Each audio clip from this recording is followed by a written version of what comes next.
रामपुर की धरती से सीएम योगी ने विपक्ष पर सियासी प्रहार का सबसे तीखा वार किया है। राम और विकास दोनों मुद्दों पर सीएम योगी ने विरोधियों को साफ तौर पर निशाने पर ले लिया। मुख्यमंत्री ने कहा कि जो लोग 2017 से पहले जय श्री राम बोलने वालों पर लाठियां चलवाते थे, राम भक्तों पर गोलियां चलवाते थे, वही आज राम भक्ति और आस्था की बातें कर रहे हैं। सीएम योगी ने इसे जनता के जनादेश का असर बताते हुए कहा कि अब विरोधियों को अपना रुख बदलना पड़ रहा है।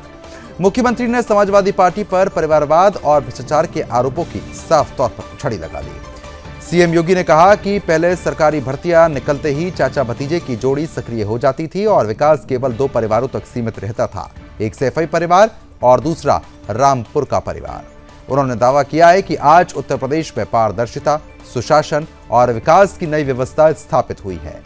रामपुर में 690 करोड़ रुपए की 102 विकास परियोजनाओं का आपको बता दें कि लोकार्पण और शिलान्यास करते हुए सीएम योगी ने कहा कि डबल इंजन सरकार ने उन योजनाओं को भी जमीन पर उतारा जिन्हें कभी असंभव माना जाता था। अयोध्या, काशी, महाकुंभ और मथुरा वृंदावन के विकास का जिक्र करते हुए उन्होंने कहा कि विपक्ष इन उपलब्धियों को देखकर परेशान है, इसलिए अब विरोध नहीं कर पा रहा और केवल कमियां निकाल रहा है। कानून व्यवस्था पर भी मुख्यमंत्री ने कड़ा संदेश दिया। उन्होंने कहा कि बहन बेटियों की सुरक्षा से खिलवाड़ करने वालों को पता है कि उनके साथ क्या होगा। योगी ने दावा किया है कि आज उत्तर प्रदेश सुरक्षा, विकास और सुशासन की नई पहचान साफ तौर पर बन गया है। सवाल यही है कि क्या रामपुर से दिया गया योगी का यह संदेश सिर्फ विपक्ष पर हमला है या फिर 2027 के चुनावी महासंग्राम का सबसे बड़ा सियासी शंखनाद।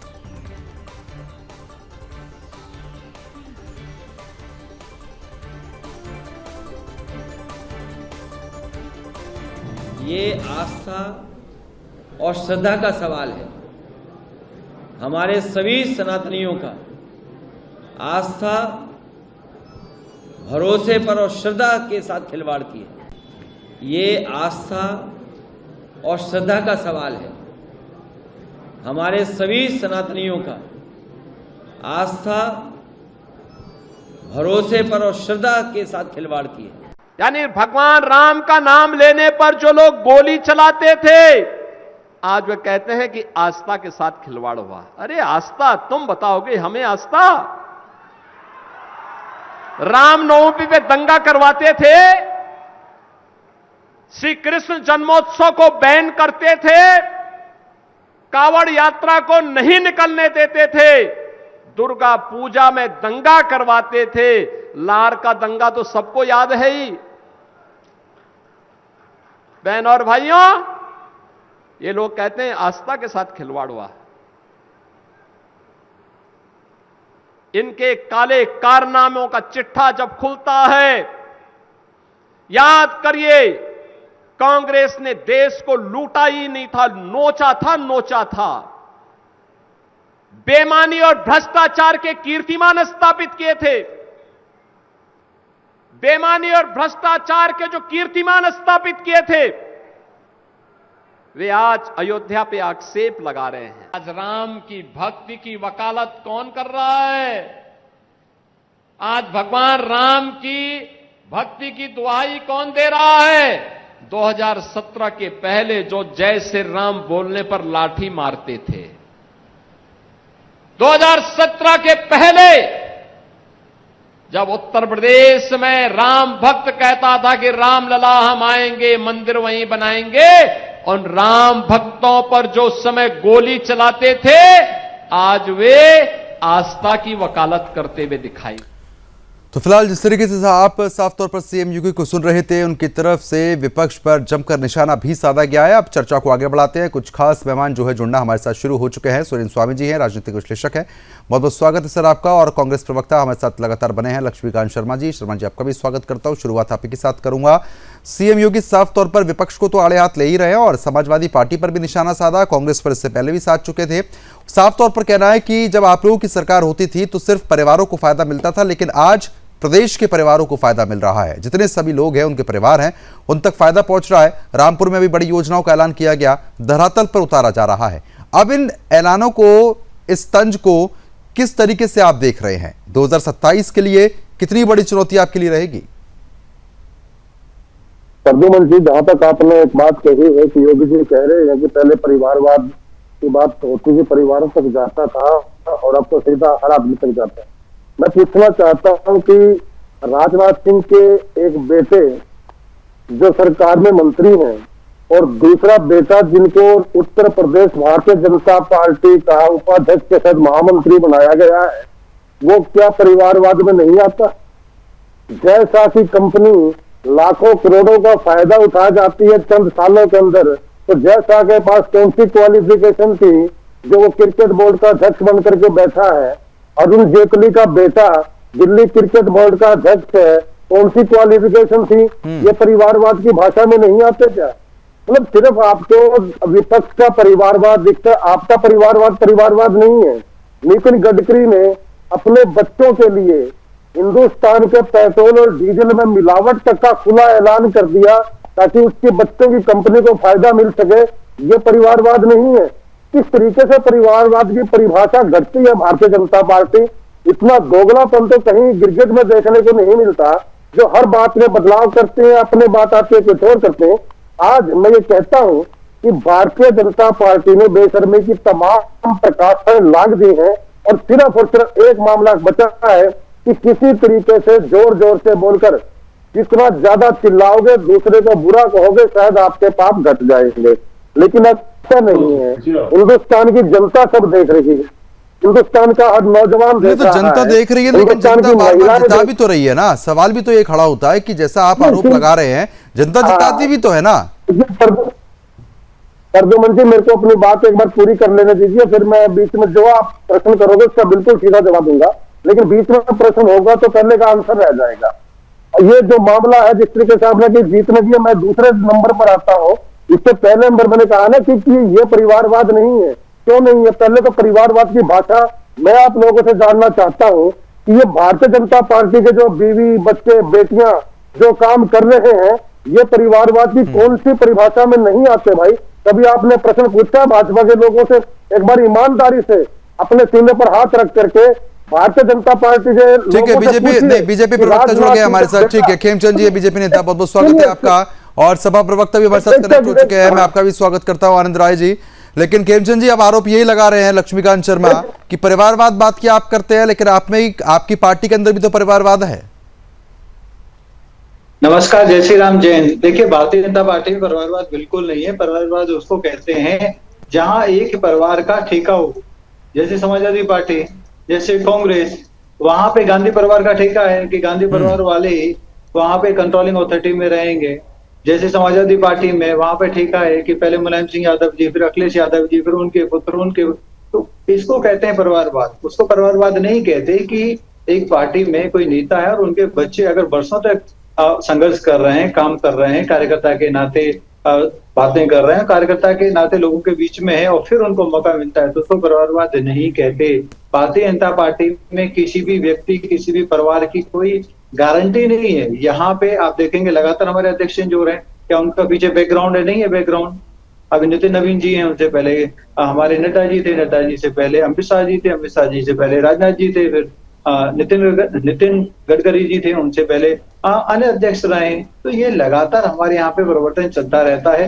कहीं भी कोई भी परमानेंट नहीं है। कार्यकर्ताओं की जिम्मेदारियां बदलती रहती है, कार्यकर्ताओं को कहीं ना कहीं परिवारवाद की जो एक डेफिनेशन होती है वो आपने एक्सप्लेन करने की कोशिश की। मैं उम्मीद करूंगा कि शर्मा जी को एक्सप्लेनेशन जो है समझ में आया होगा। सपा प्रवक्ता भी लगातार हैं, सुरेंद्र स्वामी जी भी हमारे साथ बने हुए हैं। आनंद राय जी, मैं आ रहा हूं, शर्मा जी आ रहा हूं आपके पास। आनंद राय जी, अब तो साफ तौर पर सीएम योगी कह रहे हैं कि आप लोग राम भक्तों पे गोलियां चलवाते थे, लेकिन अब आप लोगों के अंदर भी सुधार आ गया है क्योंकि समझ चुके हैं कि ऐसे जीत नहीं पाएंगे। और साथ ही साथ उन्होंने कह दिया है कि आप लोग सिर्फ परिवारों को दिया करते थे। एक तो रामपुर वाला परिवार था, क्या कहना चाह रहे थे आप भली बात जानते हैं, और दूसरा परिवार तो उनका खुद का परिवार था। अब मौजूदा स्थिति में हर किसी को फायदा मिल रहा है योजनाओं का, आपकी प्रतिक्रिया? देखिए, जहां तक राम भक्तों पे गोलियां चलवाने की बात है, तो निपेंद्र मिश्रा जी उस टाइम IAS अधिकारी थे। किसके आदेश पे गोलियां चली? और आदेश आपके मुखिया का था। आदेश मुलायम सिंह यादव जी का था, आदेश मुख्यमंत्री का था, आदेश सरकार का था। आप और वो मुख्यमंत्री, आपके मुख्यमंत्री जी, आपके नेताजी ने बार बार कहा, पब्लिक मीटिंग में कहा, और उसी के आधार पे मुल्ला मौलवी उनके फॉलोअर बने, उसी के आधार पे उनको मुसलमानों की वोट मिली कि उन्होंने राम भक्तों पे गोली चलवाई। ठीक है, कम से कम एक बार बोलने दीजिए उन्हें। ठीक है, आपने जवाब दे दिया, एक बार बोलने दीजिए। नहीं तो मत करो। ठीक है, आप गोली चली मुलायम सिंह जी के कहने पे, हत्याएं हुई मुलायम सिंह जी के कहने पे, हत्याएं हुई वहां पे उनके ऑर्डर पे। क्यों नहीं जेल भेजे? अरे दो तरफा बात करोगे तुम, फालतू बात करोगे? काहे ने मुकदमा लिखे? कितनी बार सरकार अब तू तड़ाक करोगे, अब तू तड़ाक करोगे, अब तू तड़ाक करोगे, गुंडे करोगे। यही समाजवादी का नेचर है। समाजवादी पार्टी गुंडे कर सकती है, बदमाशी कर सकती है, और टीवी पे भी, एक नेशनल टीवी पे भी बदमाशी कर सकती है। आपको पता होना चाहिए कि कार सेवकों पे गोली चलवाने वाले मुलायम सिंह यादव जी हैं। आप अगर उनको भूल गए, चोरी करते हो, पब्लिकली कहते थे, कम से कम झूठ तो नहीं बोलते थे। आप जैसे लोग अब राम भक्त बन रहे हैं, क्योंकि 2017 के बाद उत्तर प्रदेश की वजह बदल गई है। उत्तर प्रदेश का आज पॉलिटिकल सिनारियो बदल गया है। आज अपीजमेंट की पॉलिटिक्स पे, आज मुस्लिम आधार की पॉलिटिक्स पे उत्तर प्रदेश की राजनीति नहीं होती। आज वहाँ पे जात के आधार पर राजनीति हो रही है, हिंदू के आधार पर। चलो ठीक है, एक एक करके बात करेंगे, एक एक करके बात करेंगे। ठीक है, आनंद जी मैं आ रहा हूँ आपके पास। खेमचंद जी, ठीक है खेमचंद जी मैं आ रहा हूँ, एक एक करके हम लोग बात कर लेते हैं। आनंद जी अपनी बात पूरी कर लीजिए आप। तो बीच में ना बोले, इनसे समझा दीजिए डिबेट कैसे। अरे जब आप कुछ बोलेंगे तो क्रॉस क्वेश्चन तो करेंगे ना, उसका जवाब भी देंगे। अब आप बोलिए, डिबेट की नहीं, भाषण नहीं चल रहा ना, डिबेट तो ऐसे ही होती है। बोलिए, अपनी बात पूरी कीजिए। अरे शर्मा जी अब बोलने दीजिए ना उनको। उनको तो बोलना था, लेकिन वही मैं कहना चाहता हूँ कि भारतीय जनता पार्टी की दोहरी मानसिकता वाले लोग, ये दोहरी मानसिकता चरित्र वाले लोग हैं। एक तरफ हमारे नेता श्रीमान स्वर्गीय मुलायम सिंह यादव को पद्म विभूषण से नवाजते हैं, उनको महान बताते हैं, और दूसरी तरफ उनके ऊपर आरोप लगा रहे हैं। अरे आप तो ऐसे तो आप भी प्रधानमंत्री पे आरोप लगाते हैं, है ना? नहीं तो जो नहीं, उनको अगर वो चीज मिली है तो वो बिल्कुल उस लायक थे, इसलिए उनको दिया गया, सम्मानित थे वो। अरे हम इसका मतलब ये थोड़ी कि राम भक्तों पे उन्होंने गोली चलवाई थी उसके लिए माफ कर देंगे, नहीं। उन्होंने जो अच्छा काम किया उसके लिए उनको आभार दिया गया, लेकिन जो उन्होंने गलत किया, गलत के लिए पूरी जिंदगी राम भक्त उनको आरोप लगाते रहेंगे, क्रिटिसाइज करते रहेंगे। भारतीय जनता पार्टी का एक एक करके चर्चा करेंगे। देखिए ना, ऐसे बार बार नहीं रहेगा, एक एक करके हम चर्चा करेंगे। ठीक है, मैं थोड़ी देर बाद आपके पास आता हूँ। नहीं, अरे आप एक बार भाजपा प्रवक्ता शर्मा जी एक बार सुन लीजिए ना, अब आप जो बीच में आ जाते हैं, मैं बात कर रहा हूँ ना। ठीक है सुरेंद्र जी, ठीक है सुरेंद्र जी, सवाल यही बड़ा है कि सीएम योगी तो साफ तौर पर कह रहे हैं कि भाई हम सभी का ध्यान रखते हैं, योजनाओं का लाभ देते हैं। अब तो रामपुर में भी 690 करोड़ की योजनाओं का ऐलान हो गया और लगातार काम चल रहा है, वहां पर भी डेवलपमेंट हो रहा है। 2027 में समाजवादी पार्टी के लिए कितनी बड़ी चुनौतियां ये सब कुछ बन सकती हैं? देखिए 2027 के जो चुनाव की राजनीति है वो ये है कि भाई एक अपॉर्चुनिटी मिली है विपक्ष को, जो मुस्लिम राजनीति करते थे तो उनको लग रहा है कि भाई चंदा तो अब बहाना है, चंदा चोरी, असल में हिंदू वोटों को फुसलाना है। क्योंकि पिछले 2 साल में जो चुनावी राजनीति है वो एकदम पलट गई है, और इस देश के हिंदुओं ने लगातार हर चुनाव में आसाम से लेकर तमिलनाडु तक ये दिखा दिया कि जो भी सनातन विरोधी है, जो भी हिंदू विरोधी है, जो हिंदुओं के अधिकार के खिलाफ है, उसको सत्ता में नहीं आने देंगे, और अगर है तो उसे हटा देंगे। तो ये बात समाजवादी पार्टी को भी समझ में आ गई है उत्तर प्रदेश में, इसीलिए वो अब ये बातें कर रहे हैं, आस्था की बात कर रहे हैं, राम की बात कर रहे हैं। और अभी थोड़े दिन पहले वो कह रहे थे कि भाई रामचरितमानस तो सांस्कृतिक संविधान है, जिसको ये 6 महीने पहले जला रहे थे। अभी हनुमान जी के भंडारा कर रहे हैं, उनकी जयंती पर अपने हाथ से पूड़ी बांट रहे हैं। तो ये राजनीति का एक प्रयास चल रहा है कि जो भी अपॉर्चुनिटी, कह रहा था कि लेकिन हिंदू जो है वो इस बात को समझ गया है कि ये जो मुस्लिम राजनीति करने वाली पार्टियां हैं, चाहे ये कांग्रेस हो, अभी यूपी की बात कर रहे हैं, चाहे सपा हो, वो कभी भी हिंदुओं के साथ खड़ी नहीं होंगी, न कभी पहले खड़ी हुई है, न भविष्य में खड़ी होंगी। इसलिए उनको इस अपॉर्चुनिटी से कोई राजनीतिक लाभ नहीं मिलेगा। लेकिन उनका अपना प्रयास है, क्योंकि हर पॉलिटिकल, अब उन्होंने पीडीए तो छोड़ दिया, क्योंकि उनको समझ में आ गया अब हिंदू तो जितने भी 5 चुनाव हुए हैं पिछले 8 महीनों में, उसमें किसी भी चुनाव में कोई पीडीए का हिसाब ही नहीं रहा। वहां तो हिंदुओं ने वोट दिया है, अपनी सरकार बनाई है। तो अब पीडीए की बात होके अब भगवान राम की भक्ति, भगवान राम, हनुमान जी, हमारी आस्था, हम सनातनी। एक व्यक्ति जो गाय का गला कटवा दे वो कहे मैं तो सनातनी हूं, एक व्यक्ति जो राम मंदिर को अपोज करे और कहे मैं तो सनातनी हूं, कैसे हो सकता है? सनातनी कौन है? सिर्फ आप जन्म में ले लिया आपने हिंदू नाम से तो आप सनातनी हो गए क्या? सनातनी वो है जो अपने धर्म की रक्षा के लिए खड़ा है और उसका विरोध करता है, जो सनातन को कमजोर करते हैं, जो सनातन को नष्ट करना चाहते हैं। तो इसलिए हर आदमी का, अखिलेश जी कह रहे हैं हम सनातनी, हम सनातनी। कब से हो गए सनातनी? वो सनातनी व्यक्ति जो है ऐसे सनातनी व्यक्ति कहलाएगा क्या? लेकिन राजनीति है, राजनीति में लोग कहेंगे, यहाँ पे भी बहुत लोग कहेंगे मैं टीका लगाता हूँ, देखो मैं कलावा पहनता हूँ, मैं रोज पूजा करता हूँ। तो वो पूजा करता है, कलावा बांधता है तो सनातनी हो गया। लेकिन राम मंदिर के विरोध में वो खड़ा हो गया जाकर के, तो उसको आप सनातनी बोलने लग जाएंगे। तो ये पूरी कोशिश कर रहे हैं कि किसी तरह से हिंदुओं में बंटवारा हो जाए, जाति के नाम पे हो जाए और इनको फिर से वोट मिल जाए और इनको सत्ता में आने का रास्ता सुगम हो। लेकिन जो पिछले 4-5 चुनावों का जो ट्रेंड है, हम तो वही बता सकते हैं, आगे क्या होगा वो उसी को देख के हम बता रहे हैं। कि बिहार में आप चुनाव देख लीजिए, किसी ने सोचा था 200 सीटें पार हो जाएगा? आप बंगाल का चुनाव देख लीजिए, किसी ने सोचा था 200 सीटें पार हो जाएंगी? आप आसाम का चुनाव देख लीजिए, किसी ने सोचा था? लोग तो कह रहे थे इस बार तो कांग्रेस की सरकार बनेगी। उनके 19 विधायक जीते, 1 हिंदू 18 मुसलमान। कहीं ना कहीं 2027 के लिए चुनौती तो साफ तौर पर है। ठीक है, मैं पूछ लेता हूं आनंद जी, अब सीएम योगी तो साफ तौर पर कह रहे हो, निशाना बार बार साधा जा रहा है कि पहले दंगा था, अब सब कुछ चंगा है। क्रिमिनल जो थे वो, उनमें लगातार ये संदेश दिया गया कि अगर कुछ गलत करोगे तो अंजाम क्या होगा, इस वजह से क्राइम रेट कम हो गया। अब कहीं ना कहीं ये सब चीजें जब जनता देखती है तो 2027 के लिए चुनौती तो आपके लिए बड़ी खड़ी हो जाती है। जनता को सब कुछ समझ में आ चुका है, पारदर्शिता समझ चुका है।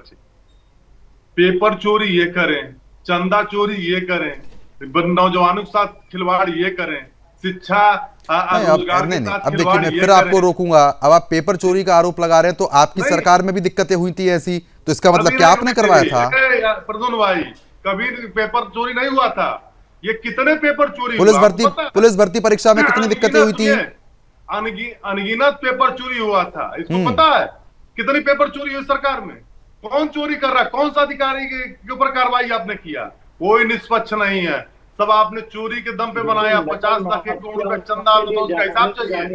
हजारों इन्होंने पूरे उत्तर प्रदेश के चंदा दिया, उसका हिसाब चाहिए, सुपुर्द कर दिया था। आज वो उस पे कमेंट कर रहे हैं। और असली बात आज का मुद्दा है कि जो नकली राम भक्त बनने की कोशिश समाजवादी पार्टी वाले कर रहे हैं, नकली हिंदू बनने की कोशिश कर रहे हैं, जो हमेशा हिंदू का विरोध करते आए, हमेशा वो राम का विरोध करते आए, राम मंदिर का विरोध करते आए हैं, जिन्होंने राम मंदिर ना बनने के लिए, ना बनने देने के लिए लगा दिया, पूरी ताकत राम भक्तों पे गोलियां चलवाई, बार बार उन्होंने का काम किया। आज जब उत्तर प्रदेश की फिजा बदल गई है, राजनीतिक परिदृश्य बदल गया है, हिंदू इकट्ठे हो चुके हैं, तो ये लोग आज हिंदू बनने की कोशिश। तो जब आप अगर कोई बात कहेंगे तो उस पर वो जवाब देंगे ना। मैं तो आपको भी सुन रहा हूँ। अपनी बारी में जवाब देना चाहिए ना। ठीक है, नहीं खेमचंद जी एक बार उनको बोलने दीजिए, उसके बाद लक्ष्मीकांत शर्मा जी का भी रुख करना है, फिर मैं आपके पास आऊंगा। पहले इसको पता ही नहीं कि डिबेट कैसा होता। चंदा चोर है सब, ये चोरी करके बैठे हैं, वोट चोरी करके बैठे हैं, पेपर सिद्ध हो गई ये चीज सिद्ध हो गई। इनको कुछ नहीं पता। आप आरोप लगाने से थोड़ा ना कुछ होता है। योगी जी भी ये फड़फड़ा गए, उनको समझ में नहीं आ रहा क्या बोल रहे हैं।